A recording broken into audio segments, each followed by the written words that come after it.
Let me ask you something. Have you ever followed advice perfectly, done everything right, and still ended up broke at the end of the month? Because that's exactly what happened to millions of people who tried the 50-30-20 rule. They followed it. They split their money. They did the math. And somehow, it still didn't work. Here's the thing. The 50-30-20 rule is everywhere. Every finance YouTube channel covers it. Every personal finance book mentions it. Your friends probably told you about it. And yet, most people who try it quit within 3 months. Not because they're lazy, not because they don't care about money, but because the rule itself has a fundamental flaw that nobody tells you about. And today, we're going to tear it apart. Completely. So first, what actually is the 50-30-20 rule? Simple. You take your income. Split it 3 ways. 50% goes to needs. 30% goes to wants. 20% goes to savings. Sounds clean, right? Almost too clean. Senator Elizabeth Warren popularized this in her book All Your Worth back in 2005. Think about that for a second. That rule was written when the average American rent was $800 a month, when a gallon of gas cost $2, when Netflix was still mailing DVDs to your house. The world has changed. The rule hasn't. Picture this. You're living in Austin, Texas. You earn $4,000 a month after taxes. Under the 50-30-20 rule, your needs budget is $2,000, but your rent alone is $1,600. That leaves $400 for groceries, utilities, transportation, phone bill, health insurance, and everything else you need to survive. $400 for everything. That's not a budget. That's a trap. And this is where it gets interesting. Because the problem isn't your spending.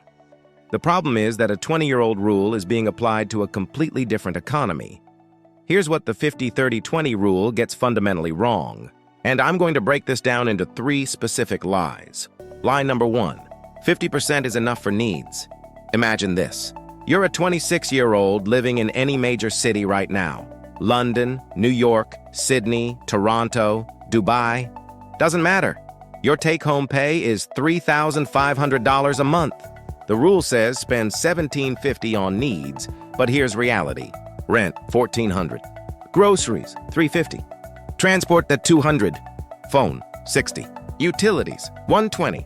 Health insurance, $150. That's already $2,280. Just for the basics. Just to exist. You're already 300% over your needs budget. And you haven't bought a single want yet. This isn't a budgeting failure. This is a math failure. The rule assumes you live somewhere affordable. It assumes your employer covers your health insurance. It assumes you don't have student loan payments. It assumes a version of life that most people under 30 simply don't have. Lie number 2, 30% for wants is realistic. Here's the thing. When your needs are already eating 65% of your income, where does the 30% for wants come from? Nowhere. It doesn't exist. And so people do one of 2 things.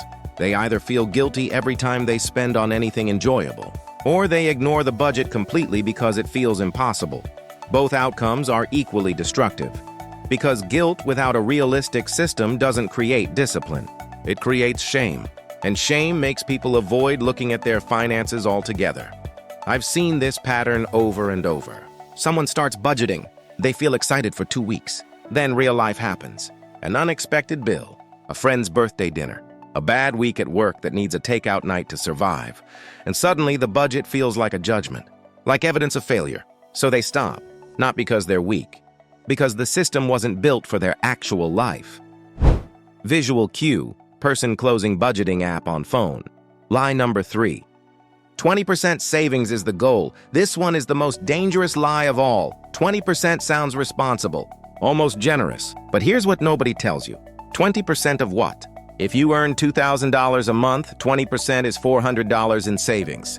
That sounds okay until you realize a single car repair, a single medical bill, a single flight home for a family emergency can wipe out months of savings in one afternoon. Financial security isn't a percentage. It's a number, a real, specific, tangible number based on your actual life. And the 50-30-20 rule never tells you that. Here's the counterintuitive truth that nobody in personal finance wants to say out loud. The 50-30-20 rule works perfectly for people. who are already financially comfortable. If you earn a high income in a low-cost city, if your employer covers your benefits, if you have no debt, if you have family support to fall back on, for those people, yes. 50-30-20 is clean, simple, effective, but that's not most people. That's not you. And that's probably not anyone you know under the age of 35. Imagine this. Two people, same rule, completely different outcomes.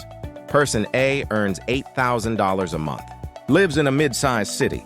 Rent is $1,200. Their 50% needs budget is $4,000. They have $2,800 left after rent and essentials. The rule works beautifully for them. Person B earns $3,000 a month, lives in the same city. Same rent, $1,200.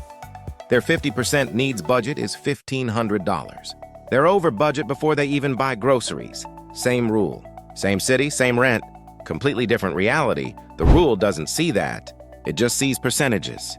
And percentages without context are just numbers that make you feel bad about yourself. Okay, so the 50-30-20 rule is broken for most people. Fine.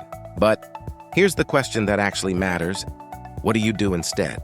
And this is where it gets interesting, because the solution isn't another rigid percentage rule. The solution is something far more powerful. It's called zero-based budgeting.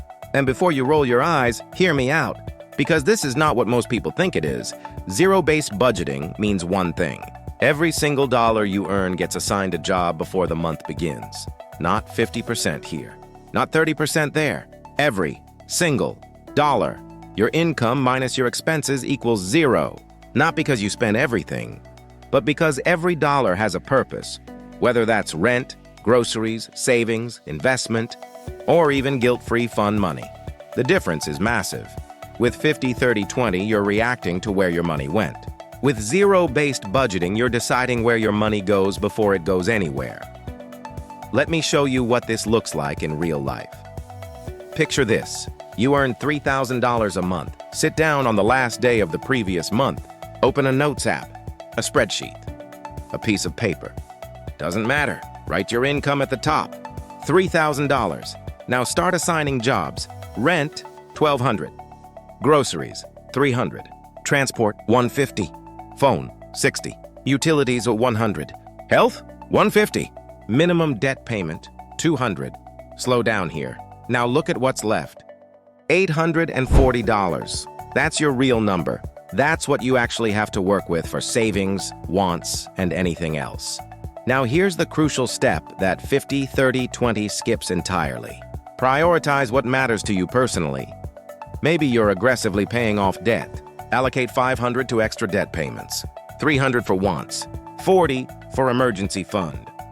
Maybe you're building an emergency fund first, $400 to savings, $250 for wants, $190 for debt minimum. You decide. Based on your life, your goals, your reality, not based on a percentage created in 2005. So let me give you a concrete system. 3 steps. Simple enough to start today. Step 1. Know your real numbers, not estimated numbers. Real numbers. Go through your last 3 months of bank statements. Find out exactly to the dollar on what you spent on needs last month. Most people are shocked by what they find. Not because they're overspending on wants, but because their needs are genuinely higher than any percentage rule accounts for. Once you know your real needs number, work backwards. Subtract it from your income. What's left is your actual discretionary money. That's your real starting point. Step 2. Build your own percentages. Here's the secret nobody tells you.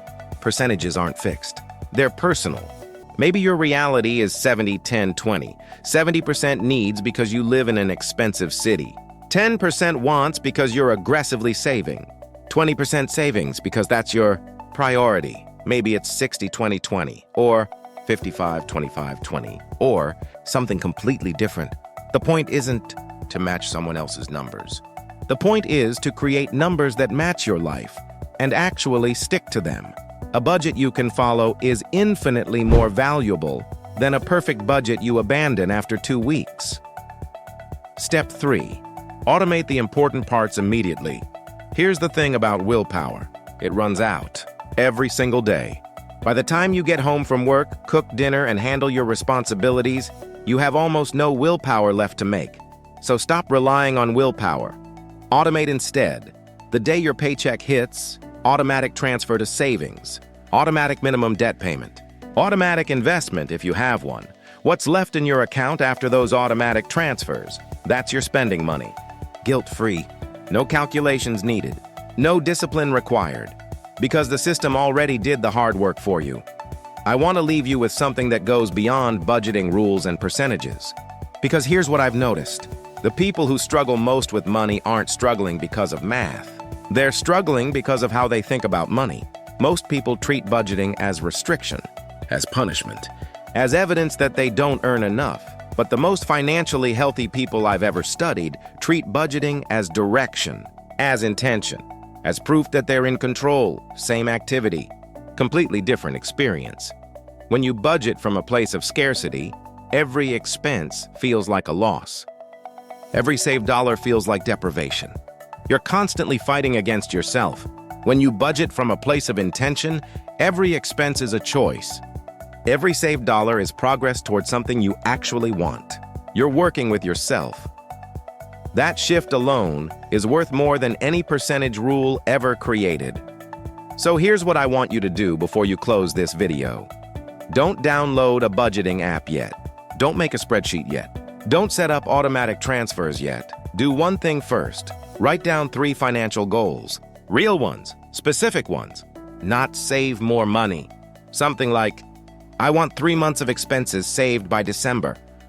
Or, I want to pay off my credit card in 8 months. Or, I want to invest $200 every month starting next quarter. When your budget is connected to something you genuinely want, it stops feeling like a rule someone else made up. It starts feeling like a path you chose, and that changes everything. If this gave you a different way of thinking about budgeting, subscribe. Because every week I break down money concepts in a way that actually makes sense for real people living real lives. No jargon, no judgment, no 20-year-old rules that don't apply to your life. Just honest, practical money advice, made simple. See you next week.